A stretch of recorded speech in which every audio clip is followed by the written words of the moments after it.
Why do you sit in your parked car for 5 extra minutes before walking inside your own house? You're not scrolling your phone. You're not waiting for a song to end. You're just sitting there. Engine off, keys in your hand. And some part of you isn't ready to open that door yet. If you've ever done this, you already know it doesn't make logical sense. Home is supposed to be the place you rush toward, not the place you delay. So why does your body pump the brakes right at the finish line? Here's where it gets interesting. Psychologists who study this pause have a name for it, and it has almost nothing to do with the house you're avoiding.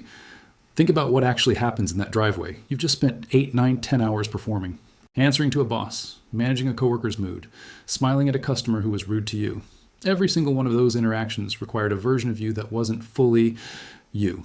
And now, for the first time all day, no one is watching. No one needs anything from you. You are, for 60 seconds, completely unobserved.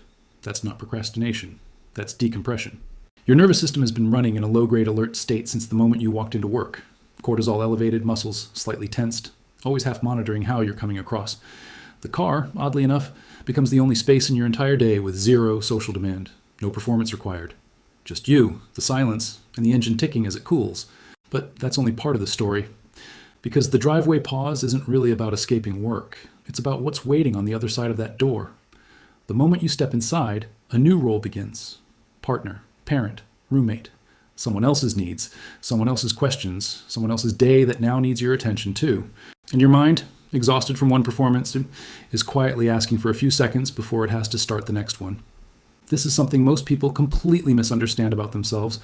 They think that hesitation means something's wrong, that they don't want to go inside, that something is broken in the relationship or the home itself. But often it's the opposite.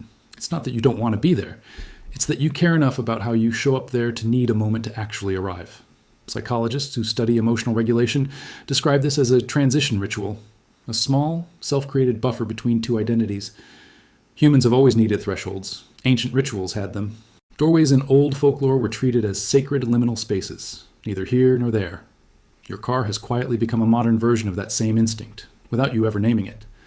And here's the twist that changes how you might see this entirely. That pause isn't weakness. It isn't avoidance. It's self-protection, a small act of emotional intelligence your subconscious developed on its own without a manual, without anyone teaching you. It's you refusing to let one exhausted version of yourself contaminate the people you actually love. It's you trying to walk through that door as your best self, not your depleted one, which means the driveway was never really about delaying home. It was about protecting it. Maybe the car isn't where you hide from your life.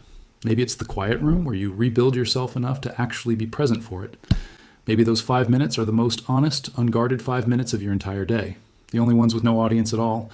And maybe that's not something to feel guilty about. Maybe it's something to be grateful you still do. If this felt strangely personal, you're probably not alone. Subscribe for more psychology that helps you understand yourself in ways you never expected.